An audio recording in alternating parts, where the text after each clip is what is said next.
और परमानंद की प्राप्ति। मेरा तो आंतरिक लक्ष्य यही है ना, दुखों की निवृत्ति, अर्थात जो जन्म जन्मांतरों का भटकाव है ना वह समाप्त हो जाए।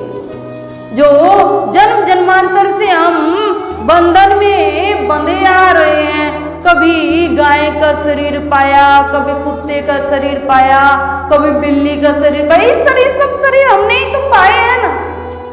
ये सब घूमकर हम इस मानव शरीर में आए हैं। तो सबसे बड़ा दुख संतों ने क्या कहा गया? सबसे बड़ा दुख क्या है? जीवन में कष्ट आ जाए, विपत्ति आ जाए, इसको कष्ट नहीं कहा गया। सबसे बड़ा दुख किसे कहा गया? सबसे बड़ा दुख कहा गया है पुनरपि जननम और पुनरपि मरणम, बार बार इस संसार में आना और मृत्यु को प्राप्त हो जाना, इसको सबसे बड़ा दुख कहा गया। तो हम सबका उद्देश्य क्या होना चाहिए कि दुखों की निवृत्ति और परमानंद की प्राप्ति, कि जन्म जन्मांतरों का भटकाव सदा सदा के लिए नष्ट हो जाए और परमानंद की प्राप्ति, मुझे ईश्वर की प्राप्ति, ईश्वर के प्रति जो मेरी श्रद्धा है, आस्था है, वे बढ़ती रहे। एक भक्त की धारणा कभी यह भी नहीं होती कि मैं सदा के लिए मुक्त हो जाऊं। जो वास्तविक भक्त है ना, वो भगवान से यह भी प्रार्थना नहीं करते कि मैं सदा सदा के लिए मुक्त हो जाऊं।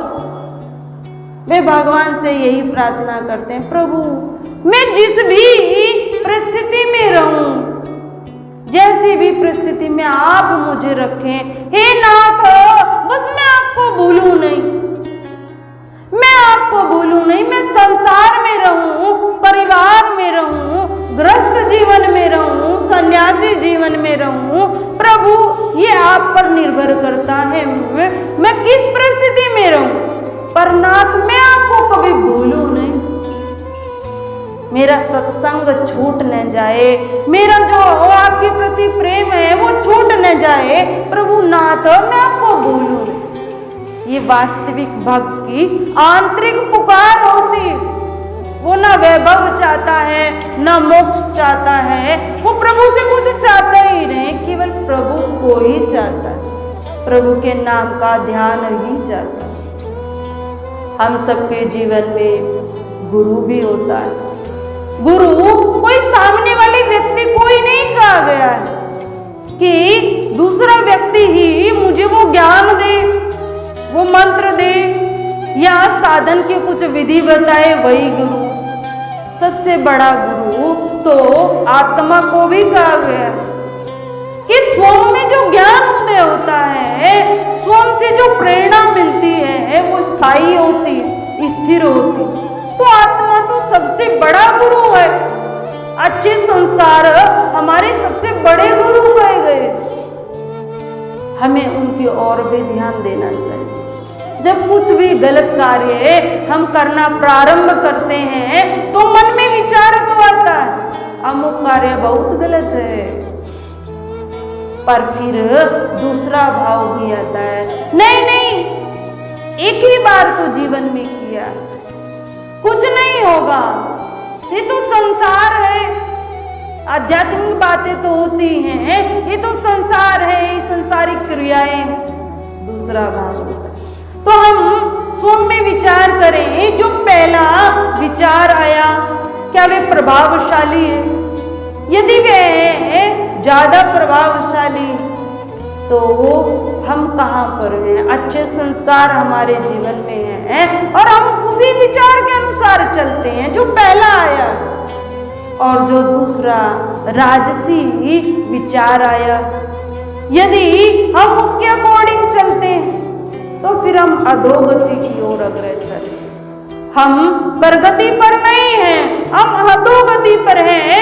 हमने सुन सब कुछ लिया, भजन साधन सब कुछ कर लिया, पर चलते किसके अनुसार है?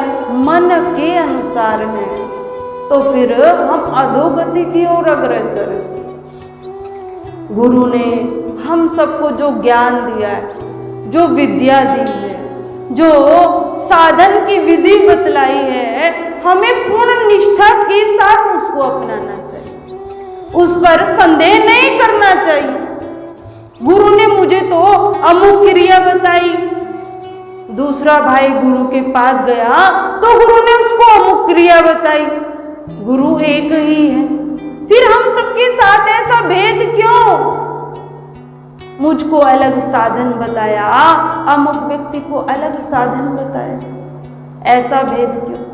ये समाज के व्यक्ति को होता है।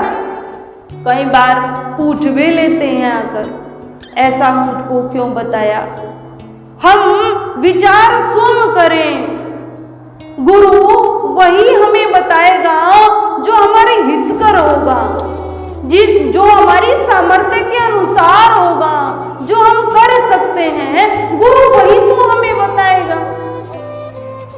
अब किसी वृद्धावस्था को गुरु कहे, कोई वृद्धावस्था को प्राप्त है, बुजुर्ग है, अब गुरु उसको कहे चौकड़ी मारकर बैठना है और 4 घंटे का हवन करना है, या 7 दिन उपवास करना है, उसमें केवल एक समय केवल लिक्विड चीज वो पान करनी है, केवल दूध, दही या फिर अन्य फलों का रस ग्रहण करना है, दांत से चबाकर उसको नहीं खाना है, कोई सी भी वस्तु।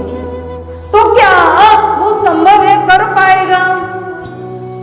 नहीं होगा, नहीं होगा। तो गुरु सामने वाले व्यक्ति की योग्यता के अनुसार, उसके स्वभाव के अनुसार उसको साधन बताता है, हमें भेद नहीं करना चाहिए। एक बार ऋषिकेश में जो हमारे गुरुदेव हैं, उनके जो बड़े गुरुदेव कहे गए हैं, दादा गुरुदेव हमारे जो हैं, उनके आश्रम है, तो आश्रम में विद्यालय चलते थे। अब तो विद्यालय धीरे धीरे समाप्त होते जा रहे हैं, जो चल भी रहे हैं उनमें भी बच्चों की संख्या बहुत कम है, दिन पर दिन बच्चे बहुत कम होते जा रहे हैं। विद्यालय में, गुरुकुल में बच्चे ही नहीं, तो क्या उनको शिक्षा दी जाए?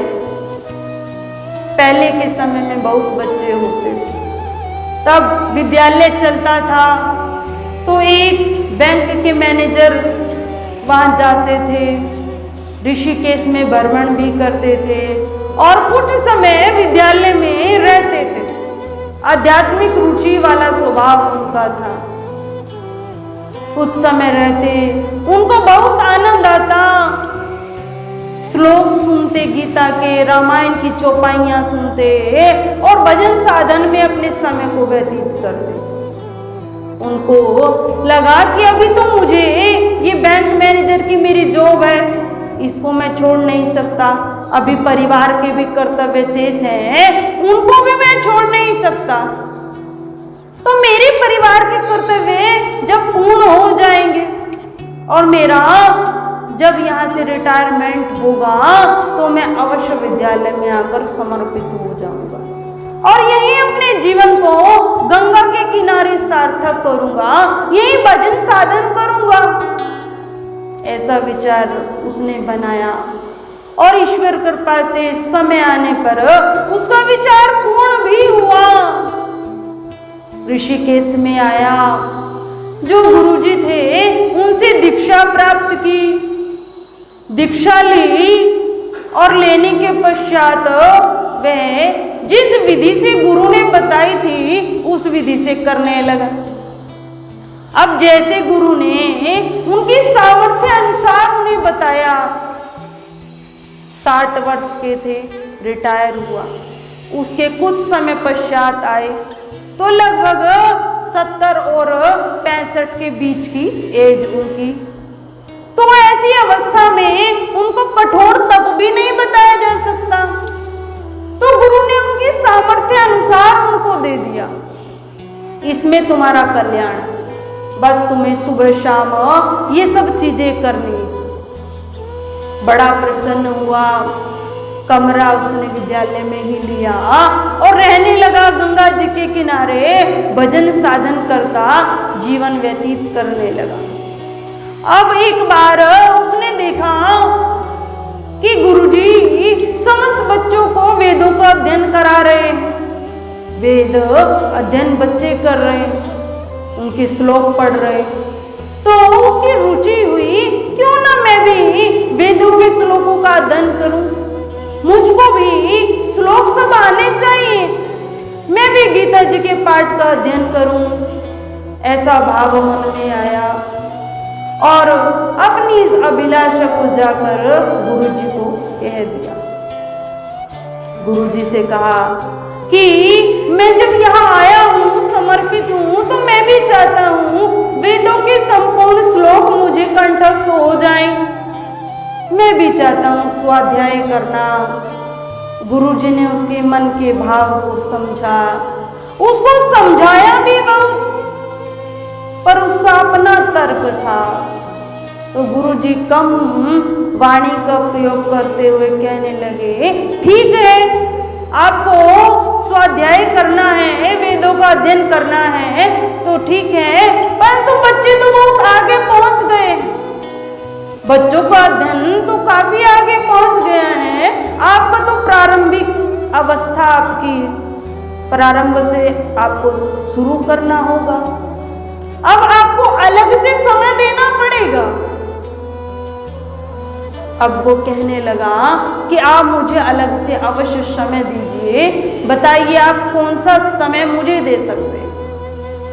अब गुरुजी ने कहा, ठीक है, देखो इतना समय तो मेरे पास भी नहीं है कि मैं बच्चों को भी स्वाध्याय कराऊं और फिर मैं अलग से समय आपको भी दूं, इतना समय मेरे पास नहीं है।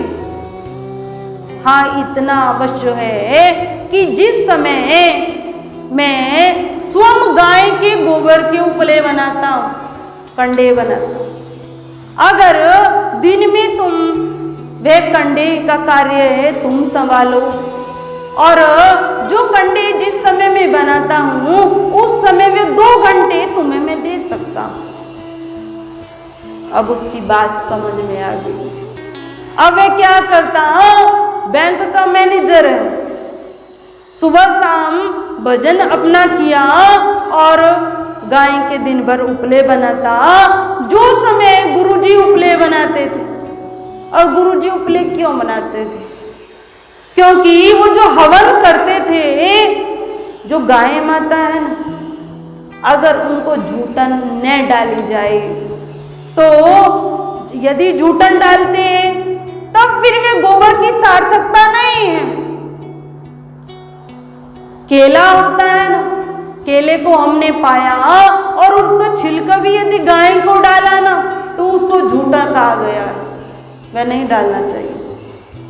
तो गाय की सेवा करते थे और अपने हाथों से कंडे बनाते थे और उनका यज्ञ में छोड़ते थे, यज्ञ में आहुति उनकी देते थे।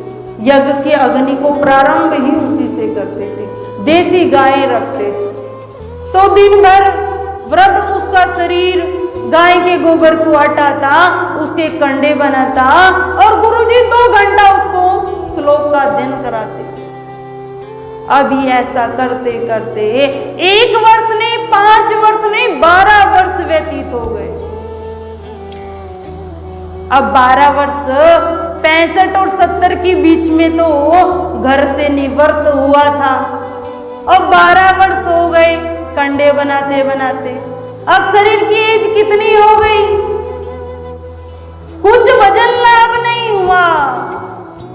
जब शरीर बीमार पड़ा तो एक दिन बहुत बीमार शरीर हो गया, बिस्तर पर पड़ा। गुरुजी कक्ष में आए, मिले तो कहने लगा, गुरुजी मैंने घर बार भी छोड़ा, सब कुछ छोड़ा, मुझे तो कोई आध्यात्मिक लाभ ही नहीं हुआ। अब गुरुजी ने कहा, स्वयं विचार करो तुम्हें क्यों लाभ नहीं हुआ। इसका कारण कोई और नहीं है, तुम्हारी अपनी तर्क की बुद्धि है। अब उसको कुछ समझ नहीं आया। गुरुजी ने समझाया कि जिस समय तुम आए थे ना, मैंने तुम्हें क्या ज्ञान दिया था।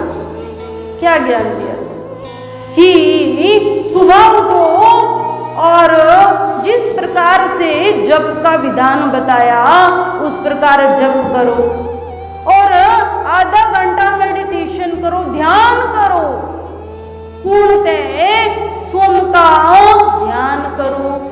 मैं कौन हूँ, कहाँ से आया हूँ, कहाँ मुझे जाना है, बस इन 3 प्रश्न पर अपना ध्यान केंद्रित करो।